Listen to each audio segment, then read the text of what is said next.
What's going on? What's going on? Here's what I got to tell you today.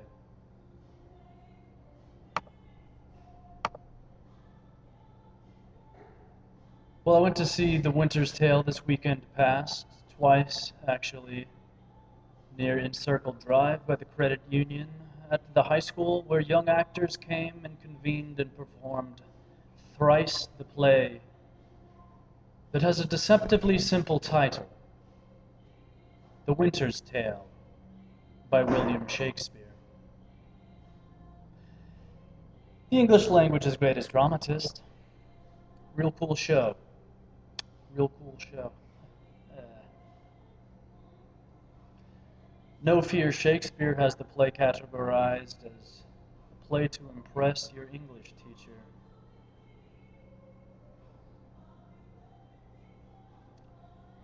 I call the play a romance that tells the intermixing, intermingling of the two conceptual eggs of winter. Frozen, cool, hard, ruby encrusted shell, a firm, frosty, long breath, not fertile. Tabled around games of Texas Hold'em are many of the lords of Sicilia. Not worried. The Lizardous Raptors roam the roads, biting the heads off Pygmy Allasaurus in pain upon the blubber of the Jhothull Wurms, crushed and smeltering underneath the lava tubes, swooping down on them for sustenance for their young. They're teamed with the dwarves, the frost raptors are. The dwarves give them cool, shmelted steel for their talons. Paulina can only do so much.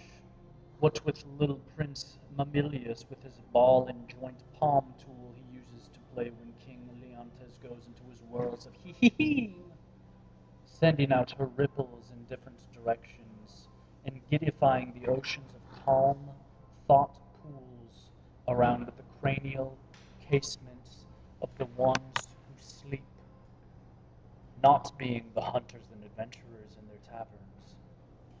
Too jarred to sleep. They keep the townsfolk fed and protected, though. The other egg being spring, when nurtured lambs roaming their luscious pastures, munching on the grass and sniffing the flowers and their scents that Perdita and Florizel spread around. The lambs kept warm by rustic folk encircled around fires with corn-cob pipes, telling one another to pour the paint evenly on the shacks and houses down by the valley rivers, where monsters sleep,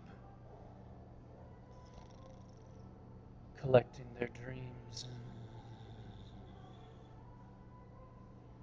They float, purifying the corn-cob pipe smoke of the shepherds as the sheep follow them, away from the wolves who haven't troubled the area for unseen lengths of time. This is spring. Beams of light wash through the iron bars of the window, allowing the fae in flight to refract their glassy wings. Part your hair the wrong way, and they'll pour into your dandruffed scalp.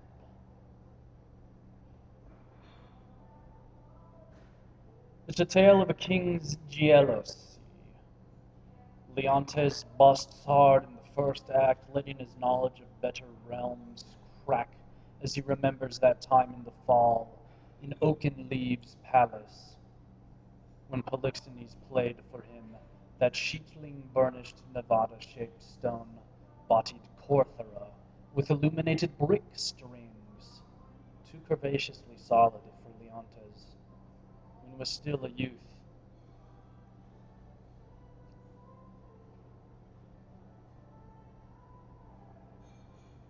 Before I stepped atop my obelisk that Leontes had selected for me to view how the frolicking goblins and sprites in his land had befuddled his ability to rule, but of course not entirely, never entirely, Leontes was chilling with his friend from his youth, Polixenes, king of Bohemia, and he was with his queen Paulina, who was emanating vibrant growth waves from her yellow core. They vibrate, they ripple.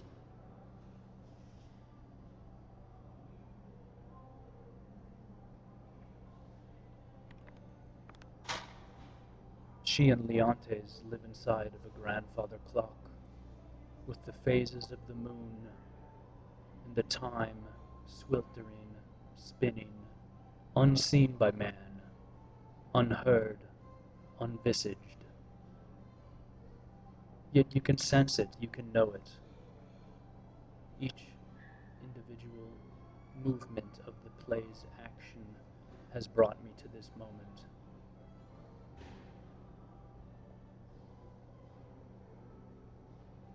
Leontes is sort of like a Dr. Manhattan, I reckon, of Alan Moore's Watchmen.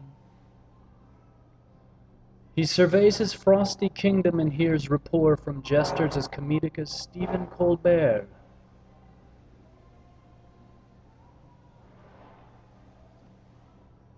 Don't test Mamillius, the prince, with his palm. Being the king's son, he bounces the waves of clunk off of the tuned fork construed from the deceased singing tree Leontes' father had his woodworker shape. Grapes are consumed even in this clock of his that Mamillius rolls, and wishing he could still control his legs in. But he lets the movements of the purple pen arms of the clock fly through his torso to phantom the wishing he could still control his legs. Movement easy, he knows he'll be fine, he'll be fine. His energy does seem to grow, the energy outside of the shrubbery, the court, growing to phenomenal heights. One of his imaginary goblin lords that pops out on one of the clunks infects the king's temperament, and Leontes has a fit of madness. Stuff happens I don't want to let you know. Go see the play, read the play. William Shakespeare. It's on Google Books. Google it right now. A Winter's Tale. Pull it up after you're done listening to me. Peruse the lines, entire play. Look at lines. You don't need to read it, just look at the lines.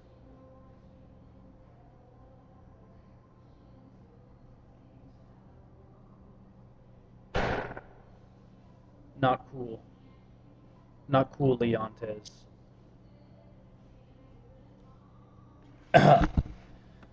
By the way, the actor who played Leontes shook and quavered in his more feisty speeches with exquisite tremble that moved my brain's mana-crypt coils in pleasing ways.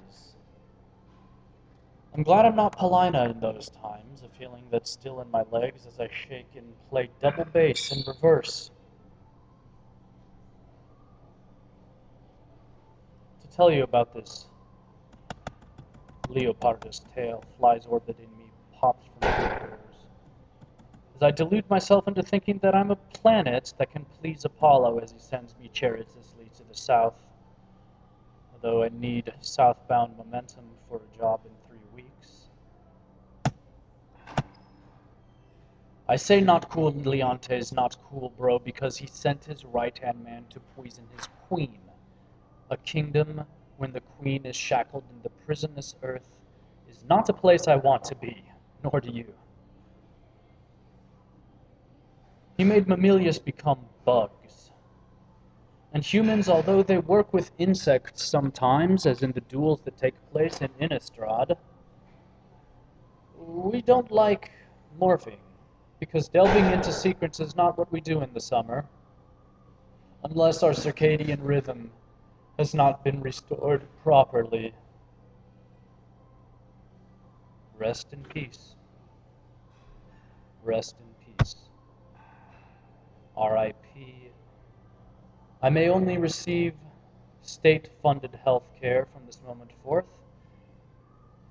and may I ride this lightning that these talented young Appletonian actors have shunted on top of my dome through, until I see the spread and see the culture of Shakespearean order let me know that I can stay on page and never die in my loved one's looking glass. Antigonus, with that floppy hat, successfully unburdened the king's heart while his queen was shackled. And to think I once speckled houses so I could sit here before you and tell of this tale. I should be drinking Keystone Light and playing Super Smash Brothers. But we all know what is important to do when you got the illness. Keep taking your pills. And for crying out loud, for righteousness' repression's sake, go to counseling.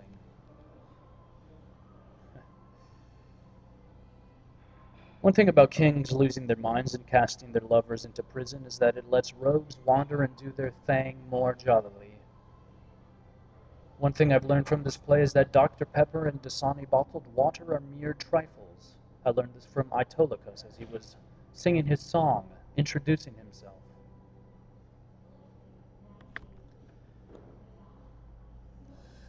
I ran out of Wellsberry tea, raspberry, while doing this. And that has left this critique incomplete. Gli studenti della drama keep on keeping on.